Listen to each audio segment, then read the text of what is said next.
Bonjour la famille, bonjour les amis, j'espère que vous allez bien. Aujourd'hui, on va réaliser ensemble un délice, une tarte citron meringuée. Et pour ceci, il nous faut. On va commencer d'abord par réaliser la pâte sablée. Il nous faut 300 g de farine, 130 g de sucre glace, 130 g beurre coupé en petits cubes à température ambiante, un œuf et une pincée de sel. C'est tout ce qu'il nous faut pour la pâte sablée. Et c'est parti, on va commencer. Pour réaliser une pâte sablée, on commence d'abord par tamiser la farine et le sucre glace pour éviter les grumeaux. Comme vous allez voir ici, on va tamiser l'ensemble de sucre glace et la farine. Voilà, petit à petit pour éviter les grumeaux. Et on rajoute ensuite le sel et le beurre. Et je vais travailler l'ensemble avec mes doigts parce que c'est une petite quantité, sinon vous pouvez travailler au batteur. Voilà, à l'aide de mes doigts, je vais bien faire travailler le beurre et la farine ensemble pour obtenir une pâte sablée. Voilà, là c'est le sablage. Je rajoute l'œuf et je mélange l'ensemble pour obtenir une boule de pâte que je vais placer ensuite dans un papier film et direction frigo pendant 1 heure. Et après 1 heure, je sors ma pâte pour la travailler. Ma pâte est durcie au frigo, ça veut dire que le beurre est bien durci. Alors, entre deux papiers selfie, je place la pâte et avec un rouleau pâtissier, je vais étaler ma pâte au minimum 2 mm de épaisseur.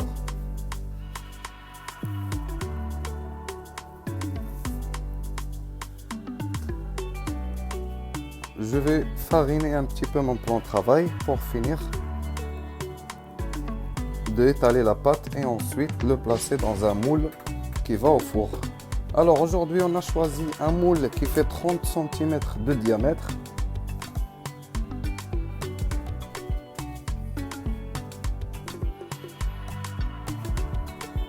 Vous pouvez chemiser un petit peu le moule avant avec un petit peu de beurre fondu. Ou sinon, si vous avez confiance à votre moule, vous pouvez placer la pâte directement. Voilà, je vais faire entrer tous les bords à l'intérieur du moule, comme vous allez voir ici. Et après, à l'aide des doigts, je vais commencer à faire des petits pics.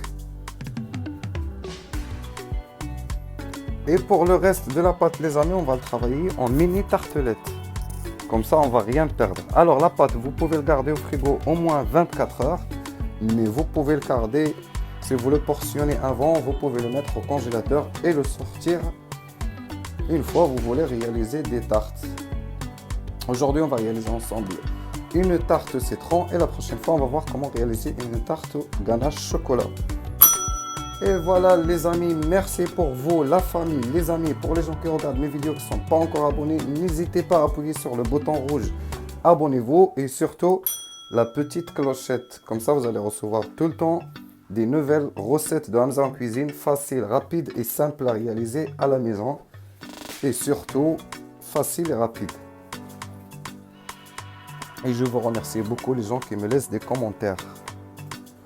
Et voilà, on va mettre la tarte au four comme ceci. Vous pouvez garnir avec des haricots blancs pour éviter que ça gonfle ou sinon avec un moule qui est plus petit que le premier. Au four 180 pendant 20 minutes. Et là, c'est parti pour la crème citron. Alors, pour la crème citron, il nous faut 170 mm de jus de citron, équivalent de 4 citrons jaunes. Et voilà. Et on va commencer par mettre 4 jus de citron avec 200 g de sucre glace et 200 g de beurre et 4 œufs. Les œufs, on va utiliser 2 œufs entiers et 2 jaunes.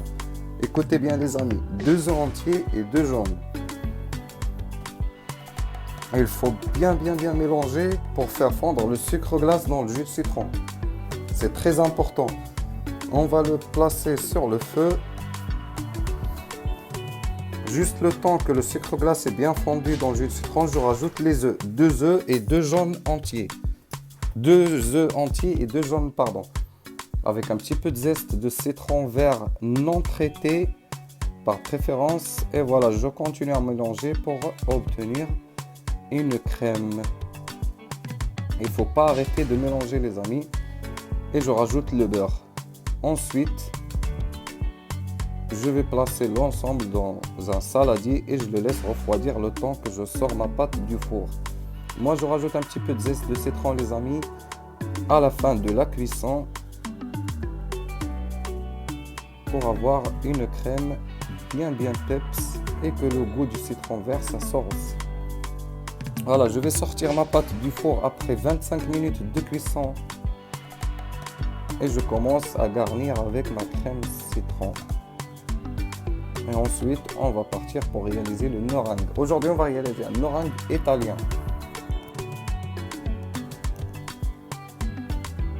Et voilà, je vais bien étaler ma crème et je vais placer ma tarte au frigo le temps que je réalise le meringue. Pour le meringue, les amis, il me faut 280 de sucre, 80 g d'eau et les 3 blancs d'œufs, pardon les amis, 3 blancs d'œufs, équivalent de 140 g de blanc d'œuf. Je rajoute une pincée de sel pour aider les blancs à monter.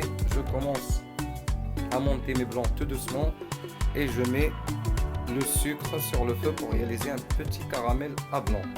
Pour le caramel, la température il faut qu'elle monte à 110. Si vous n'avez pas un thermomètre, c'est simple, c'est facile. Vous allez voir des bulles, arrêtez le caramel et commencez à rajouter dans le batteur, enfilez les amis. Et laissez le batteur faire le travail jusqu'à ce qu'il refroidisse. Il faut que le meringue soit bien monté comme ceci. Un bec d'oiseau. Voilà, c'est simple à réaliser. Il faut juste la patience et laisser le batteur faire le travail. Dans une poche à douille, si vous n'avez pas une poche à douille, vous pouvez vraiment étaler le meringue sur la pâte à l'aide d'une spatule et c'est le même résultat, c'est joli, c'est beau aussi. Et voilà, je commence à faire des vagues avec ma poche à douille que j'ai coupée juste un petit peu en diagonale. Je commence à faire des vagues, pardon. Je sors mon chalumeau. Si vous n'avez pas un chalumeau, les amis, vous pouvez le placer vraiment au four à hauteur des grilles pendant 2 minutes, pas plus. Et quand vous allez voir ici, je vais gratiner le meringue à l'aide d'un chalumeau. Et voilà, merci les amis, merci la famille. Vous étiez avec Hamza en cuisine, cuisine simple, facile et rapide. Et n'hésitez pas à vous abonner. Merci et au revoir. À la prochaine.